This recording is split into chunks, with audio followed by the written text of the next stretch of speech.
When we're willing to give AIG $125 billion to bail them out, but we're not willing to put $125 billion into renewable energy to create some infrastructure so we can get it off the ground, we've lost our way.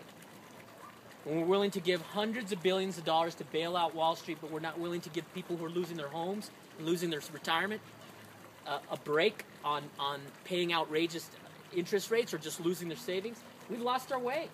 When we're willing to say that seniors should be willing to have privatized Medicare, but we're not willing to ask millionaires to give back a penny, we've lost our way. So we're here. I'm one of a number of people, a great group of people who I hope come to Congress. Move On endorsed me the same day they endorsed Elizabeth Warren.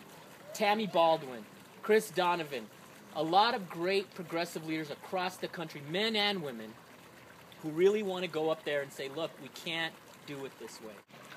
So we talk a lot about fighting, but that's what this is. This isn't about a negotiation with the Republicans. This isn't about, hey, let's go have breakfast and we're going to be pals and maybe you'll see my side of Medicare. This is about, are we going to stand our ground for our values? And that's what I've done. It's not always easy. It's not always pretty. And it's not always about the Republicans.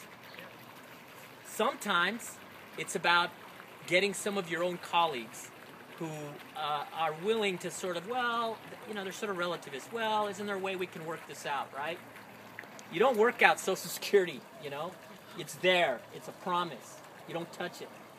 Unless it's to make it more solvent for the future by not cutting benefits. You don't say about Medicare, let's put it on the table. You don't say about the environment, well, you know, EPA was a good idea in its time, but, you know, we really can't give them any funding to enforce any of the laws, right? Clean Air Act, it was good in its time, but, you know, clean air is sort of overrated, you know, and clean water, I know it's important, but, you know, we've built up a lot of immunities as a civilization. We'll be fine, right? You know, there are things you just cannot negotiate on.